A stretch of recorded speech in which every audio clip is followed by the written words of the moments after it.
केदारनाथ धाम के पास बर्फीला तूफान आने से एक वीडियो सोशल मीडिया पर वायरल बताया जा रहा है। बर्फीले तूफान का ये वीडियो है जो हेलीकॉप्टर से बनाया गया है। बताया ये जा रहा है कि बर्फीला तूफान आज सुबह आया है। वहीं केदारनाथ मंदिर प्रशासन ने दावा किया कि हिमस्खलन से केदारनाथ मंदिर को कोई नुकसान नहीं पहुंचा है। एवलांच का ये वीडियो, ये देखिए, ये हेलीकॉप्टर से बनाया गया वीडियो है। हिमस्खलन की तस्वीरें देखिए आप, कितने तेजी से ये बर्फीला तूफान एवलांच आगे बढ़ रहा है। हालांकि मंदिर प्रशासन से संपर्क किया गया तो मंदिर को किसी तरीके का नुकसान नहीं है, लेकिन किसी ने ये वीडियो चॉपर से बनाई है और इस वक्त इसे बहुत शेयर किया जा रहा है। साफ तौर पे आप देख सकते हैं ये बर्फीला तूफान है। सफेद धुंधनुमा ये बर्फ बड़ी तेजी से आगे बढ़ता है और अपने बीच आने वाली हर एक चीज को दबाता हुआ आगे बढ़ता चला जाता है। खतरनाक होते हैं हिम तूफान, लेकिन राहत की बात यह है कि मंदिर को कोई नुकसान नहीं पहुंचा है, लोग सुरक्षित हैं।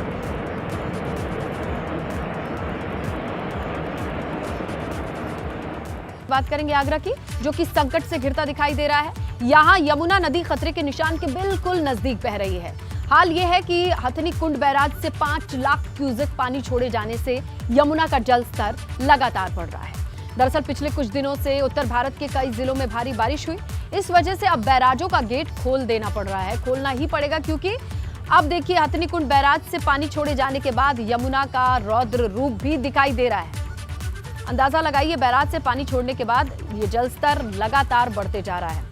पहाड़ी से लगाए मैदानी क्षेत्रों में बारिश का दौर भले अब थम गया हो, लेकिन उसका असर ये रहा, बैराज के गेट खोलने पड़े और जब गेट खुला तो फिर देखिए यमुना का जल स्तर काफी हद तक बढ़ा दिखाई दे रहा है। आइए सीधा रुक करते हैं हमारे सहयोगी नितिन उपाध्याय का। आगरा से वो सीधे जुड़ेंगे और हमें जानकारी देंगे खतरे के निशान से कितनी ऊपर है यमुना। नितिन, और क्या कंडीशन है, प्रशासन की ओर से कैसी तैयारी है? देखिए बिल्कुल स्नेहिता, बिल्कुल वार्निंग लेवल पर इस समय कहा जाए यमुना का जो जलस्तर बना हुआ है 495 फीट आगरा में वार्निंग लेवल है। और देखिए मैं तस्वीरों के जरिए दिखाना चाहता हूं किस तरह से जो यमुना में अचानक से एक बार फिर से अप्रत्याशित तौर पर जलस्तर में बढ़ोतरी हुई है। अगस्त महीने के आखिरी में लगातार कहा जाए यमुना नदी इसी तरह से बह रही थी, लेकिन फिर एकदम कहा जाए जो उसका जो नाले नुमाही नज़र आने लगी थी, बिल्कुल पानी कम हो गया था। लेकिन 20 तारीख के बाद जिस तरह से जो बारिश हुई है, ज़बरदस्त बारिश हुई है, तो तमाम जो डैम हैं, बैराज हैं, उनके गेट खोल दिए गए हैं।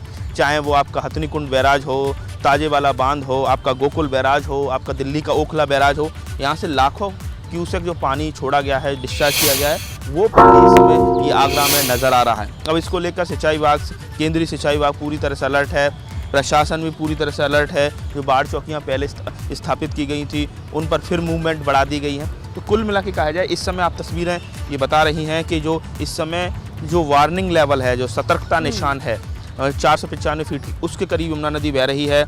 उसके बाद लो फ्लड लेवल है 498 फीट और 508 फीट पर जाकर जो हाई फ्लड लेवल है, हालांकि उससे भी काफ़ी नीचे है। लेकिन इस समय यमुना नदी का कहा जाए जो यौवन स्वरूप है वो नज़र आ रहा है। पूरे फुल स्विंग में इस समय यमुना नदी चल रही है। और देखिए मैं तस्वीरों के जरिए दिखाना चाहता हूँ कि एक स्टीमर भी मुझे दिखाई दे रहा है इस समय यमुना नदी में। और अब पानी बढ़ना यानी कहीं ना कहीं खतरे का निशान और चिंता का सबब इस समय जैसे जैसे अगर और वाटर लेवल बढ़ता है तो ये यमुना नदी की तलहटी में बसे हुए जो गांव हैं उनमें घुसना शुरू हो जाएगा। सिचुएशन होगी ना, अगर पानी और बढ़ता है तो फिर किस तरीके से चीजें मैनेज किया जाएगा। शुक्रिया नितिन तमाम जानकारी के लिए। ग्रेटर नोएडा से खबर है, यूपीएससी परीक्षा की तैयारी कर रही एक लड़की पर तेजाब से हमला करने की धमकी दी गई है। छात्रा का आरोप है कि पास में रहने वाले एक युवक ने लगातार उसे परेशान किया है और बात नहीं मानने पर तेजाब फेंकने की धमकी दे रहा है। इस बार आरोपी रास्ते में रोककर पीड़िता को परेशान भी कर रहा था। हालांकि पीड़िता की शिकायत के बाद पुलिस ने आरोपी को गिरफ्तार कर लिया है।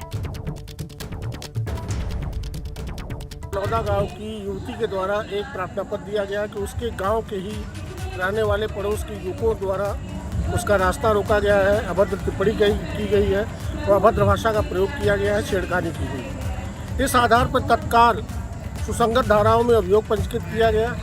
अभियोग पंजीकृत करके उसमें आज 2 अभियुक्तों को गिरफ्तार कर लिया गया है।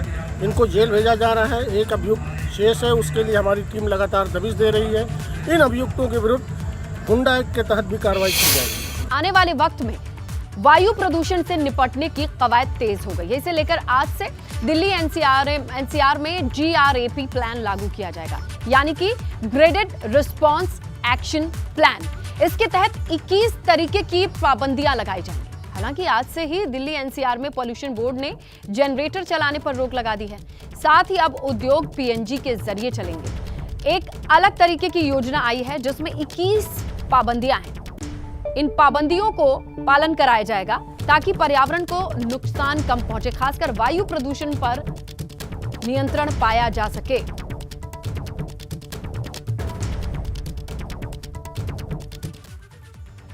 तो क्या है पॉल्यूशन का फाइनल सॉल्यूशन, समझते हैं। वायु प्रदूषण से निपटने की यह बड़ी तैयारी है। दिल्ली एनसीआर में GRAP लागू होगा। GRAP का मतलब है ग्रेडेड रिस्पॉन्स एक्शन प्लान। आज से कई पाबंदियां लागू हो जाएंगी। पॉल्यूशन बोर्ड ने जनरेटर चलाने पर रोक लगा दी है। अब PNG पर उद्योग चलेंगे और 21 तरीके के ऐसे बार हैं, पाबंदियां हैं जो लागू कराई जाएंगी और ये प्रभावी होंगी तो माना जा रहा है पॉल्यूशन का सॉल्यूशन निकल आएगा। तो देखिए, कई बार देखा जाता है कि स्मॉग की वजह से बहुत सारे लोगों को जिस तरीके की परेशानी होती है, खासकर सेंसिटिव लोग जिन्हें अस्थमा है, जिन्हें श्वास संबंधी बीमारी है, उन्हें दो चार होना पड़ता है। तो वायु की गुणवत्ता को बचाए रखने के लिए या बढ़ाने के लिए या ठीक रखने के लिए ये नया प्लान है। आज से देश में एक नए डिजिटल युग की शुरुआत होने वाली है। यूपी समेत देश के कई राज्यों में आज से 5G सेवाओं की शुरुआत हो जाएगी। प्रधानमंत्री नरेंद्र मोदी सुबह करीब 10 बजे नई दिल्ली के प्रगति मैदान में 5G सर्विस की लॉन्चिंग करेंगे। पहले चरण में लखनऊ समेत देश के 13 शहरों में इस सुविधा की शुरुआत होगी। यहां PM मोदी भारतीय मोबाइल सम्मेलन के 6ठे संस्करण का भी उद्घाटन करेंगे। तो वहीं इस लॉन्चिंग कार्यक्रम में CM योगी वाराणसी से जुड़ेंगे। वाराणसी के रुद्राक्ष कन्वेंशन सेंटर में कार्यक्रम रखा गया है। आपको बता दें कि 5G सेवा के शुरू होने से बड़े बदलाव के संकेत फिर से हैं। दिल्ली के साथ काशी में भी इसकी शुरुआत बड़ा संदेश देने का काम करेगी। इस पूरे कार्यक्रम को लेकर CM योगी 4 घंटे तक वाराणसी में ही रहेंगे, जो कि प्रधानमंत्री का संसदीय क्षेत्र है। ऐसे में ये बड़ा संदेश देने की कोशिश होगी। 5G जहां कनेक्टिविटी के लिए, बेहतर कनेक्टिविटी के लिए लॉन्च किया जा रहा है, तो इस कनेक्टिविटी के जरिए भी 13 शहरों को कनेक्ट कर लेंगे PM। प्रगति मैदान से आज डिजिटल उड़ान। बदलती हुई काशी की एक योजना 5G की लॉन्चिंग एक तरफ जहां दिल्ली से हो रही होगी, तो दूसरी ओर वाराणसी में भी इसकी लॉन्चिंग के समय यूपी के मुख्यमंत्री मौजूद होंगे। तो रुद्राक्ष में भी तैयारियां किस तरह की हैं, आप देखिए। रुद्राक्ष में ये कार्यक्रम होगा और रुद्राक्ष में तैयारियां यहाँ पर ज़बरदस्त तरीके से हो रही हैं। यहाँ रुद्राक्ष के भीतर आयोजन किया जाएगा और इस दौरान काशी के प्रबुद्ध वर्ग के लोग मौजूद होंगे। यूपी के CM न सिर्फ 5G से आने वाले समय के बदलाव को बताएंगे, बल्कि इसकी लॉन्चिंग के समय एक अलग संदेश देने का प्रयास भी करेंगे। इसी समय देश के प्रधानमंत्री और काशी के सांसद दिल्ली से 5G की लॉन्चिंग करते हुए नजर आएंगे। कैमरामैन विशेष के साथ Nitish Kumar Pandey, ABP Ganga, Varanasi. New India की डिजिटल उड़ान। देखिए, देश में 5G सेवाओं की शुरुआत हो रही है। सुबह 10 बजे नई दिल्ली से इसकी शुरुआत होगी, जहां प्रगति मैदान पर एक बड़ा कार्यक्रम आयोजित किया गया है। अब 5G की तुलना में 4G की तुलना में देखा जाए 5G 10 गुना तेज होगा। स्मार्ट एम्बुलेंस से लेकर क्लाउड गेमिंग की भी फैसिलिटी मिलेगी। मोबाइल सम्मेलन के 6ठे संस्करण का भी उद्घाटन होना है प्रगति मैदान में, आपको बताएं। वाराणसी से CM योगी इस कार्यक्रम से जुड़ेंगे वर्चुअली। रुद्राक्ष कन्वेंशन सेंटर, यहां पर बड़ा कार्यक्रम आयोजित किया गया है। CM योगी इसी मद्देनजर वाराणसी में आज 4 घंटे के लिए मौजूद रहेंगे। तो आज कहें कनेक्टिविटी को लेकर के जो संचार शुरू होगा, उस संचार का असर काशी में खास तौर पर देखा जाएगा। कैसे, तैयारियां कैसी हैं, समझने की कोशिश करते हैं। हमारे सहयोगी नीतीश का रुख करेंगे, वाराणसी से जुड़ते हैं। नीतीश, कितनी बड़ी तैयारी है, कौन कौन बुलाया गया है, लोगों में क्या उत्साह है, उनके पास क्या जानकारी है इस कार्यक्रम को लेकर के? देखिए, इस वक्त मैं रुद्राक्ष के बाहर मौजूद हूं और रुद्राक्ष के बाहर तैयारियां कैसी हैं इसकी तस्वीर भी देखिए। यहाँ पर जो सजा हुआ रुद्राक्ष आपको दिखाई दे रहा होगा। और अगर बुलाहट की बात करें तो काशी का प्रबुद्ध वर्ग और इसके साथ ये युवा जो स्टूडेंट हैं वो भी बुलाए गए हैं, क्योंकि आने वाले भविष्य की तस्वीर यही होते हैं। और जो मोबाइल नेटवर्क और जिसे कहते हैं कि सूचना क्रांति से जुड़ा हुआ जो विषय है वो इनके सामने पूरी तरह से स्पष्ट होता है। तो इनसे बात भी करते हैं जो स्टूडेंट है कि 5G की जो सेवा की शुरुआत है वो कितना बदलाव? 5G एक हम लोग के देश के लिए अहम दरिया हम लोग का बन रहा है कि हम लोग का जो देश है वो और आगे बढ़ना चाह रहा है। जो नेट की स्पीड है खासतौर पे अब 5G आने के बाद कहा जा रहा है कि और भी रफ्तार पकड़ेगी। जी, क्योंकि 5G एक काफ़ी अहम हिस्सा रहा है हमारे लाइफ को लेकर के, और जैसे जापान और अन्य देश है वहाँ पर भी 5G की शुरुआत हमेशा से रही है। तो एक भारत भी एक अच्छा कदम ले रहा है ताकि 5G की शुरुआत हो और स्पीड लोग को और अच्छी मिले। काशी में इसकी शुरुआत चूँकि लगातार जब से देश के प्रधानमंत्री यहाँ से सांसद बने हैं उसके बाद से काशी विकास की ऊंचाइयाँ लगातार चढ़ रहा है। और आपको स्नेहा हम जो तस्वीरें हैं वो थोड़ा सा और दिखाना चाहेंगे। ये जो हॉल है जहाँ पर कार्यक्रम होना है वहाँ पर भी विशेष तैयारियाँ हैं। तो हर ओर आपको सजा हुआ रुद्राक्ष दिखाई देगा और इन तैयारियों को भी हम दिखा रहे हैं। आप देखिए चारों तरफ आपको जो लोग हैं वो आते हुए दिखाई देंगे और एक उत्साह यहाँ पर हर तरफ आपको दिखाई देगा, क्योंकि जिस तरह से सूचना क्रांति का दौर है और सूचना क्रांति के दौर में नेटवर्क कहीं ना कहीं खास मायने रखता है और उस नेटवर्क को पूरी तरह से तेज करता हुआ यहाँ पर 5G। और ये देखिए हम हाल में पहुँच चुके हैं, हाल में जहाँ पर कार्यक्रम होगा। यूपी के सीएम यहाँ पर 10 बजे मौजूद रहेंगे, आप देखिए। और ये पूरा हॉल भरा हुआ और जो स्टूडेंट हैं, जो छात्र हैं, युवा छात्र हैं, इसके साथ काशी के प्रबुद्धजन जो भी चाहे वो संगीत कला से जुड़े हों या फिर शिक्षा से जुड़े हों, वो सभी यहाँ पर मौजूद होंगे। लगातार पहुँचने का सिलसिला उनका जारी है और लोगों से भी बातचीत करते हैं। कितना ज़रूरी है विकास के लिए इस नेटवर्किंग का होना? इस विकास में हम देखेंगे तो नेटवर्किंग का जरिया हमारे कम्युनिकेशन को बढ़ाता है और जहाँ तक जितने हाई स्पीड से होगी जो चीज़ें उतना ही हमारे विकास में इसका अद्वितीय योगदान होगा। जो छोटे हैं वो भी करेंगे कि स्पीड जब बढ़ेगी तो क्या लगता है बदलाव कैसे? सर स्पीड बढ़ेगी तो हम लोग को पढ़ाई में जो दिक्कत आती है, बफरिंग होता है नेट, वो नहीं होगा। और स्पीड बढ़ेगी तो ऑनलाइन डाउनलोड अच्छा PDF डाउनलोड जल्दी हो जाएगा, 1 GB का PDF होगा। इससे बहुत इंप्रूव होगा कि जो जैसे विलेज एरिया में भी डेवलपमेंट होगा, नेट आएगा तो विलेज के बच्चे लोग को भी डेवलपमेंट अच्छा मिलेगा। काशी पर्यटन का शहर है, कहते हैं कि यहाँ पर धार्मिक पर्यटन भी बड़े पैमाने पर आता है। तो क्या लगता है, अभी तक विदेशों में 5G कहा जाता था, अब काशी और आज वाराणसी एयरपोर्ट से बातचीत करते तरह से रहिए, क्योंकि आपका जानना जरूरी है कि लोगों के जहन में कितनी इंपॉर्टेंस है, कितनी जानकारी है 5G को लेकर के। हमारे सहयोगी नीतीश रुद्राक्ष से सीधी तस्वीरें आपको दिखा रहे हैं, बातचीत कर रहे हैं और यहीं पर सीएम योगी मौजूद रहेंगे जब लॉन्च किया जाएगा 5G सर्विस। शुक्रिया नीतीश तस्वीरों के साथ जानकारी। नोएडा के ओमैक्स सोसाइटी पर बुलडोजर कार्रवाई पर रोक, बड़ी खबर है। इलाहाबाद हाईकोर्ट ने 20 अक्टूबर तक रोक लगा दी है। आपको बताएं कल सोसाइटी में बुलडोजर से अतिक्रमण हटाने पर कार्रवाई भी हुई थी। बुलडोजर की कार्रवाई का जिसने विरोध किया है उन पर केस दर्ज हुआ है। 25 से 30 लोग ऐसे हैं जिनके खिलाफ मामला दर्ज है, अज्ञात लोग दर्ज है मामला इन पर। वजह यह है कि सरकारी कार्य में ये बाधा डाल रहे थे। बुलडोजर से कार्रवाई तो होनी थी, नोटिस 48 घंटे का दिया गया था, लेकिन यहाँ पर कई तरीके की बातें सामने आई। जो सोसाइटी के रहने वाले थे, रहवासियों का कहना यह था कि ये नोटिस सिर्फ 48 घंटे का बताया गया था, कहीं चस्पा नहीं किया गया था।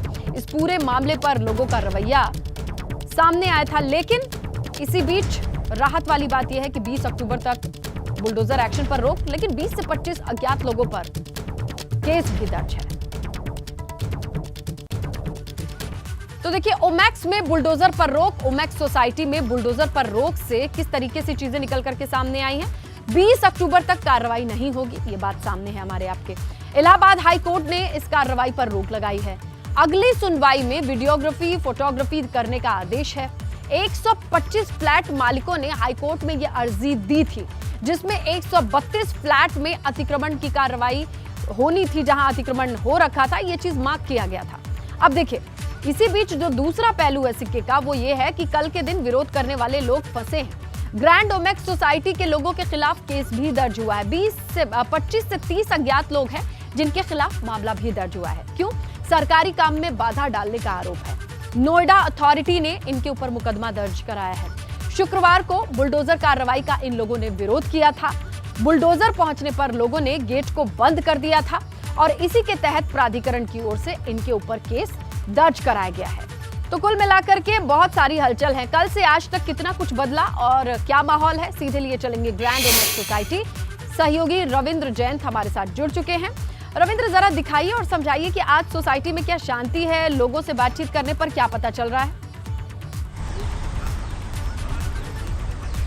देखिए, अभी सोसाइटी में पूरी तरीके से शांति है क्योंकि अभी 9 बजे हैं। क्योंकि सोसाइटी के जो लोग हैं कहीं भी मतलब इस तरह का अफरा तफरी का माहौल कहीं दिखाई नहीं दे रहा, क्योंकि कल जो कार्रवाई हुई थी सोसाइटी के अंदर वो ये लोग हाई कोर्ट पे गए थे। हाई कोर्ट ने जो 20 तारीख तक इस पर जो है पाबंदी लगा दी है, क्योंकि 125 लोग, मुकुल गुप्ता सहित 125 लोग ऑनर्स जो थे सोसाइटी के, वो कल हाई कोर्ट गए। हाई कोर्ट ने एक जजमेंट सुनाया कि 20 अक्टूबर को इस मामले पर फिर से सुनवाई होगी और जो नोएडा प्राधिकरण की जो कार्रवाई है अतिक्रमण की, उस पर रोक लगा दी गई है। तो 20 तारीख तक अभी तक रोक लगा दी गई है। 20 तारीख के बाद इस पर 20 तारीख को सुनवाई होगी कि उस सुनवाई के दौरान ये कहा गया है कि वीडियोग्राफी, फोटोग्राफी जिन लोगों के जो यहाँ पर जिन्होंने टीन सेट लगा लिया था या कुछ अतिक्रमण किया था, वो पूरी तरीके से जो है न्यायालय में पेश करना होगा। तो दोनों पक्षों को जो है फिर 20 तारीख को सुनने के लिए कहा गया है। और बता दें कि अभी फिलहाल में यहाँ पर पूरी तरीके से शांति है। प्राधिकरण की जो टीम है वो उनका जो प्राधिकरण के जो अधिकारी थे उनका कहना था कि हम लगातार इस जो कल कहना था कि इस जो अतिक्रमण है उसको तोड़ेंगे। हालांकि 48 घंटे का कल जो है समय दिया गया था, वो मियाद पूरी हो चुकी थी। उसके बाद जो प्राधिकरण की टीम पहुंची थी, लेकिन प्राधिकरण की टीम को जो है यहाँ पर विरोध का सामना भी करना पड़ा। एक क्लैरिटी ये है कि 20 तारीख तक की राहत है, लेकिन इस बीच किस तरीके से अतिक्रमण खुद तोड़ते हैं या 20 तारीख के बाद फिर से इस सोसाइटी में बुलडोजर आएगा, ये तमाम चीजें देखने वाली होंगी। शुक्रिया तमाम जानकारी के लिए।